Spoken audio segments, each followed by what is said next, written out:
Hello and welcome back to Prophecy of Pendor and our Ironman challenge. So as you can see right here, I have called for a campaign and I have also recruited a mercenary company because I thought, hey, why not? You know, they're probably going to help us out quite a bit here. And I came down here and they actually voluntarily attacked the Dread Legion without any prompting from me. I literally just left them to it and they all piled on in there. So it is a battle between the Dread Legion and Archon Gallus, and we will be helping him out. So as you can see, we have an overwhelming amount of troops, literally 1,700 against 820, and it is going to be even more. We are going to have even more troops at the end of this battle, and it's going to go pretty quickly as well. I'm pretty sure it's going to go pretty quickly, or at least I hope so, and we'll see what happens with the Dread Legion here, because bear in mind they do have those Anaconda Knights and everything. I've got to be very careful because they can be very, very damaging indeed. They also have the Serpent Priestesses, of course. They're very, very powerful indeed as well, so we do want to be very cautious. And oh, they're actually charging? They're actually charging at us? Are you serious? Okay, well, I'm going to charge at them, I guess, because we have a lot of cavalry, as you can see. Can't see how many cavalry we actually do have, but I would assume it's going to be quite a bit. So hopefully we're not going to lose. So far, not looking too good. Gotta say that. Not looking too good at the moment. Ooh, these guys are looking pretty harsh. Look at those guys. Wow, that's some pretty insane looking units right there. These guys are like green skin or something like that, dark blue or something. I'm not entirely sure, but wow, we just took a massive amount of damage right there as well. Bear in mind, just look at how many units we are actually losing at this point, because the Dread Legion, while they are weakened, you know, they've actually not got that many in their army at the moment. While they're weakened, it is still a very dangerous opponent to deal with. And you can see I'm already very, very low in HP, you know? That's just what happens, you know? That's just what happens. Should not have tried to attack those guys with the pole arms, because they've got my number, you know? They've got my number pretty harshly here. But we're doing some nice damage in and out, you know? We're trying to keep ourselves alive as best I can. Bear in mind that the Anaconda Knights are going to be the biggest problem I'm going to have here, pretty sure, because those Anaconda Knights they're difficult to kill.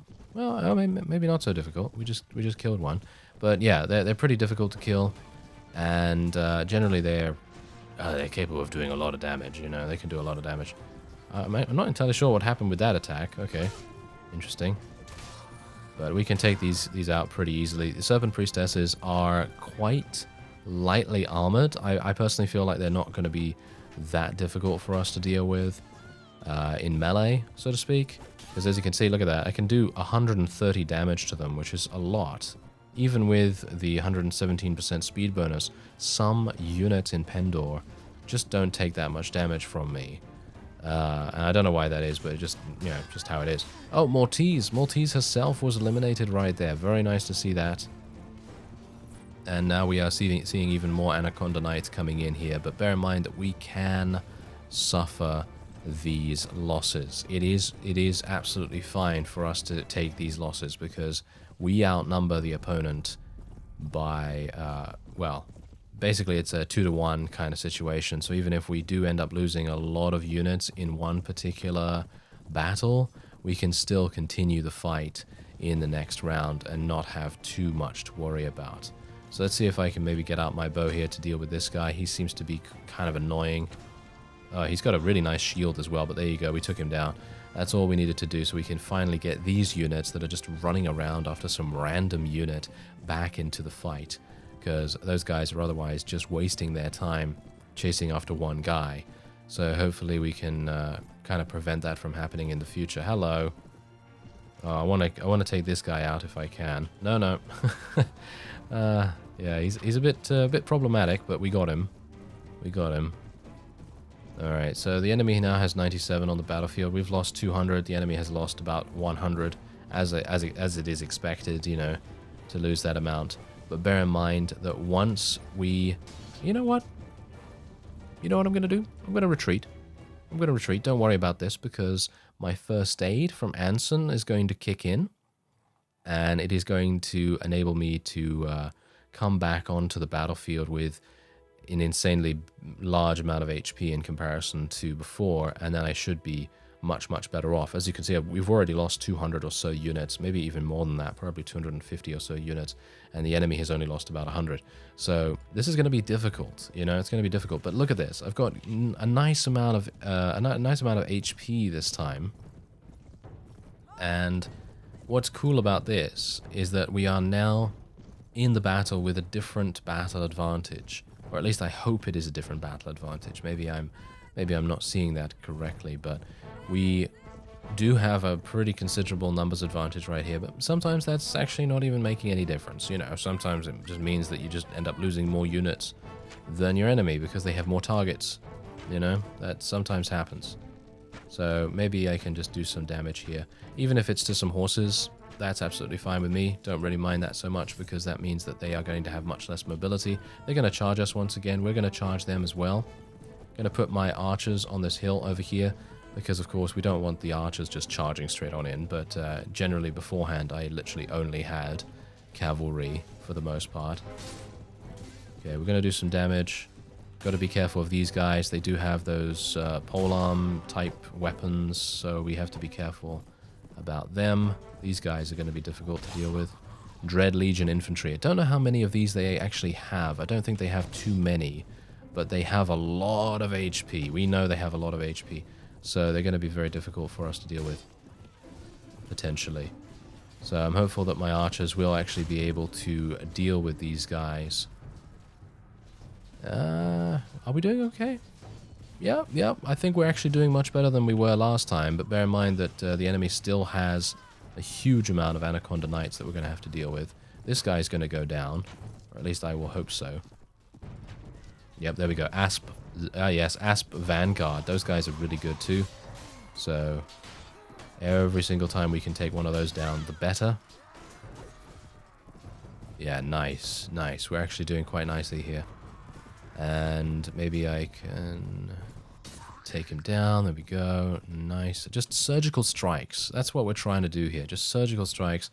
Trying to get the enemy into a situation where they just really don't know what's happening. You know, that's it. We're just trying to kind of get them into a situation where we can take advantage of every single little bit of disorganization that they have. Because their units are everywhere.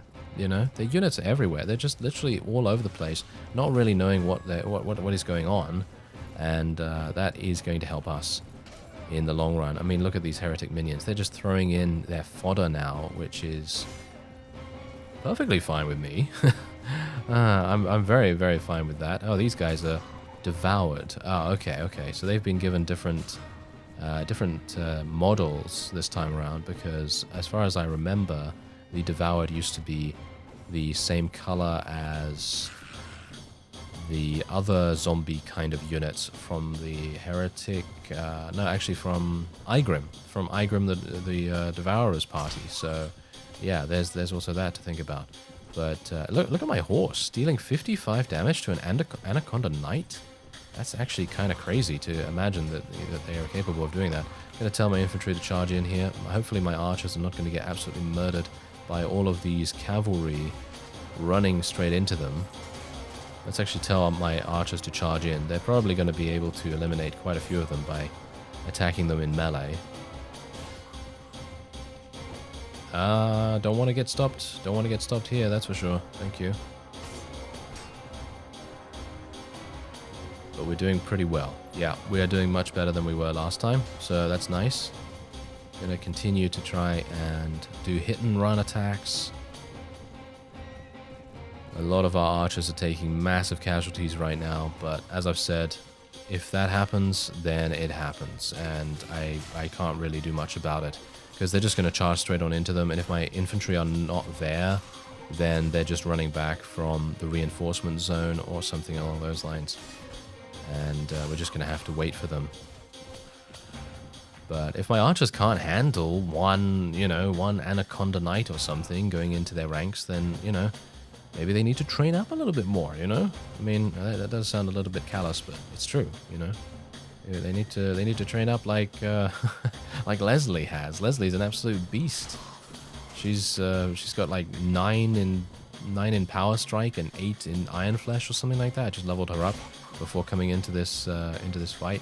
She's really, really strong, and I would not have expected that, you know, because as I've said before in this series, my companions usually are really, really weak, no matter where I play, whether that's Gekukujo, Native, Warsword Conquest, no matter what. My companions are always really, really slow to level up, and when I do level them up, they just don't seem to gain any meaningful power. But in Pendor, because of the addition of those elixirs, it makes everything much, much easier to get your companions into a situation where they're actually going to be able to be productive in gaining kills. And that really makes a huge difference to how you use them. Because usually, you know, the standard kind of companion in Native, for example, is probably going to get maybe 4, maybe 5 in Power Strike, Iron Flash, you know, all of the standard sort of combat skills and stuff, you know, Shield, Weapon Master. And then that's going to be it, basically, for them. And they're not really going to level up that much or that fast. But that is just for me. I'm just literally saying about what my experience is with leveling up companions. But obviously that doesn't have to, you know, it doesn't have to be how it is for you. But in general, that's what I've found is a bit of an issue with companions in general. But it's just really nice that we're actually seeing our companions doing something in this series. Because they never really have. Like, yeah, you know, Lethal Duran and Sigismund and Sir Alistair, all those guys, they're capable of it. You know, they're capable of doing whatever they want, really, because they have high proficiencies, decent weapon skills, you know, so, you know, Power Strike, Iron Flesh, etc. And, you know, they're basically capable of doing whatever. But I'm talking about people like Leslie, people like Kavera to a lesser extent, and just generally companions that start from a lower level. Because it takes a long time to level those guys up when they get to a suitable level. But in Pendor, it's just a little bit different. And I think that makes a huge difference. So, yeah, anyway, those are just my very, very basic thoughts on companion leveling and things. But it's just so nice to actually see that they do a good amount of damage now. And even in very new mods like Banner Page, for example, I was doing a tournament in one of the recent episodes of Banner Page, and I went up against one of my companions, and I thought to myself, oh, this is one of the really difficult, you know, really proficient enemy combatants, because they're not necessarily lords in Banner Page. They're more like tournament adversaries and stuff. But the point is that I thought, hey, it's one of those. But no, it was actually Clethy, if you can believe it. Yeah, it was actually Clethy giving me an absolute run for my money. She was absolutely beasting me with every single essence of her being. It was absolutely crazy. She was doing so much damage, being able to block very, very well. Yeah, she was doing a great job. And I suppose that is literally just because the mod creator in Banner Page actually did change the companions to be a little bit more useful in the tournaments, because beforehand, because obviously there was a recent update, but beforehand it was not that good. The companions were very difficult to be teammates with, because the companions were really, really, well, just easy to kill, basically. And that new update has obviously attempted to fix that as much as possible, so that's nice. And that's exactly what I mean. You know, it's really cool when I see companions actually doing well. You know, I think that's fun. Anyway, I think we're good. I think we're good. I don't think there is really much that I can do more here. I basically just need to wait and have our units deal the remaining little bits of damage. I do have to be a bit careful here sometimes, because obviously I do want to make sure that I'm also in the battle a little bit here as well. Because it's no good if you're just staying at the back of the battlefield doing nothing. As I've said before, Ironman challenge, you really want to be in the thick of it. And that's the thing, I haven't died, you know? I haven't died once in this Pendor series. And that is I mean, that's pretty difficult. I mean, considering in native I lasted 18 episodes, and well, I got killed by a thrown weapon, a stray thrown weapon. And in this, I have gotten headshot, but I just have so much HP, and my armor is so good that my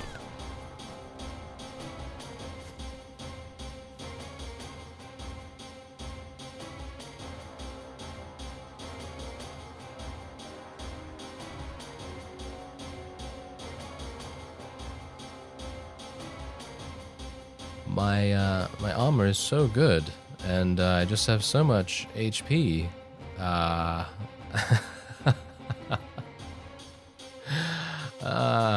Well, that's amusing, isn't it? I was so shocked that I had to just, you know, take a couple of seconds just to be like, oh, okay, that's what happened.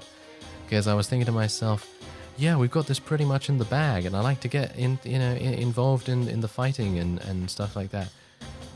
Well, gotta say, I'm actually kind of surprised, a bit disappointed, because I actually thought that I'd be able to survive until the end of the series, but I guess I did last 70 episodes. That's pretty significant. That is pretty significant. Anyway, I guess the thing that I gotta ask now is, would you, and I'm encouraging you to respond in the comments if you would like to provide your opinion on this. Would you like to see the end of the Pendor series? Would you like to see me conquer the entirety of Pendor with, no doubt, what is going to be one of the largest armies that we have ever seen? Because, let's face it, after we have completed this particular fight, the Dread Legion has over 5,000 prisoners, and whoever is going to be able to take all of those, I assume at this point it's going to be Archon Gallus. So he is going to be gifted, basically, from the gods, 5,000 troops. And he is going to run around, basically being a living wrecking ball of destruction. So would you like to see that happen? That's basically my question. And if you would, then by all means, just put it down in the comments. Because, as is the case with Ironman, I generally tend to end the series after I die, because that's what Ironman challenge is. You know, that is Ironman. You know, that is just how. Those are basically the official rules of the whole thing. You know, Ironman is all about. You know, all about just basically, if you die once, then you're done, and you're out of there, basically.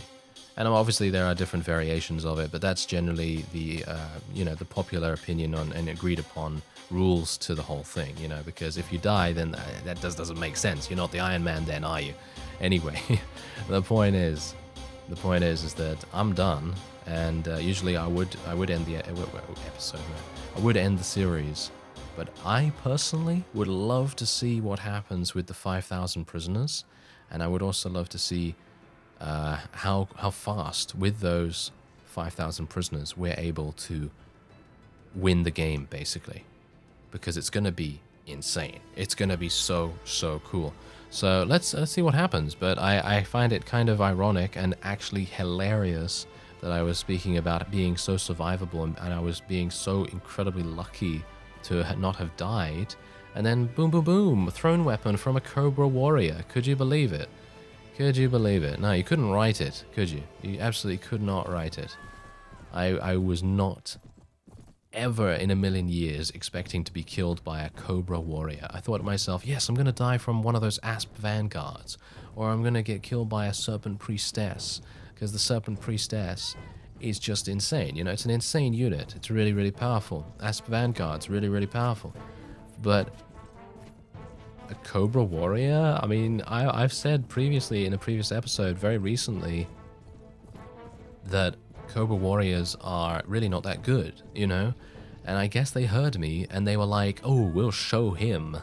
Yeah, that's exactly what happened. That is exactly what happened. Okay, well, I wouldn't be surprised if I die again, because that's generally how it goes. If I don't have anything to play for anymore, then all of my skills go out the window, as we have seen in the Noldor tournaments. multiple times now. You know, what little skills I have, let's face it, you know. But anyway, that was pretty insane. That was pretty insane. I mean, 70 episodes? You know, pretty good. It's pretty good. I mean, I probably could have lasted, as I say, probably could have lasted a little bit longer if I had played more cautiously and everything. But bear in mind that I'm playing on maximum damage modifiers, and that's basically the only thing that really matters in regards to whether you're going to be achieving the Ironman. Because personally, if you're going to die, it's more than likely it doesn't, you know, the combat AI doesn't matter, the campaign AI doesn't matter, the battle size doesn't matter. Any of these things really doesn't matter. The only thing that matters is how much damage you actually end up taking. And of course, my combat AI is on maximum as well. As we've seen, you know, in the Noldor tournaments, they're just absolutely insanely fast. You know, they're really, really fast. But anyway, that's it. There you go. That is indeed the end of the Dread Legion. And Archon Gallus is going to be... we actually... isn't that rather hilarious how Maltese actually escapes? Because we actually had an opportunity to gain a Qualis gem here as well. And I think that could have been really nice. But unfortunately... yeah, that's not happening, is it? No, that's not happening either. All right, well, there you go. These are all of the prisoners. I have literally lost basically no units whatsoever, but I guess I will just pick a couple of units to go with me. Maybe a Scorpion Scion, they're pretty fun. Rogue Blackheart Knight. Bacchus Rogue Knight, Rogue Squires, why not? They go into Adventurers as far as I'm aware, or something... Phoenix Risen, Radiant Dragon Knight seem pretty fun. And we got some Ebony Gauntlet Hammers, they're pretty fun too. Vekavi Knights, Adventurers, and I mean, just look at how many units we have here. Obviously, there are no doubt the Dread Legion had a couple of Noldor probably, and some other Knighthood Order units. So we're probably going to have less than 5,000, but let's see what happens. All right, I'm really, really intrigued to see who has.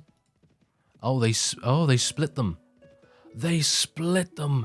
Look at this guy, Archon Gallus. He's got 1,800. 1,800. Okay, hello. Okay, you know what we're gonna do? Oh, I just lost my most ever. Wow, how crazy! I just lost 24,000. Wow. Okay, yeah, I need to go and sell some prisoners from Laria by the looks of things, because.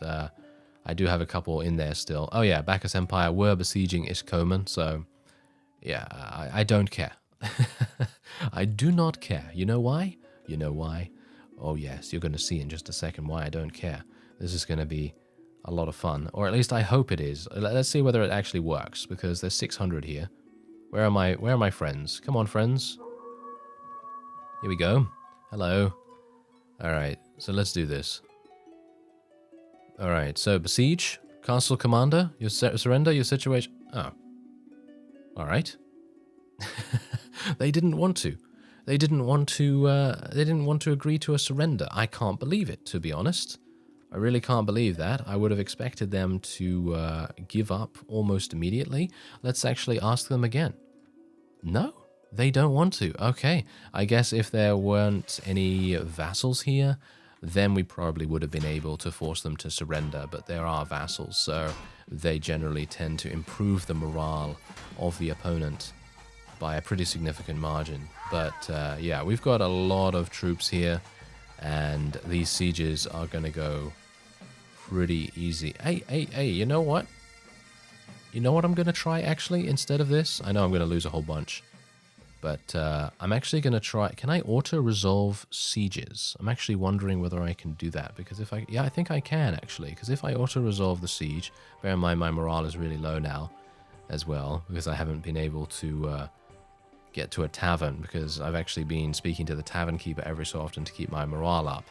But obviously, because we've had to retreat every so often, that has caused some issues. But there you go. Okay, so enemy casual... Boom. They're dead. And we lost 139, and that's it. Boom, we took it. That is it. And Lord Cassian is going to be joining us. Look at that. Yeah, he's a good-natured vassal. Very nice indeed. But yeah, anyway, I'm basically operating on the assumption now that you want to see the continuation of Pendor just to see whether we can actually conquer the entirety of the map with our insane campaign right now. Bear in mind that my morale is very low, so I will have to deal with that. But otherwise, I guess I'm just going to let these guys go to all of our vassals as well.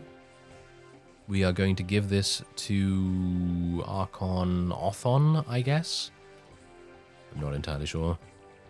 And we'll just go into the tavern here because there might be a ransom broker here where I might be able to gain a little bit of extra cash. There's a farmer. I don't really care about gaining honor at this point.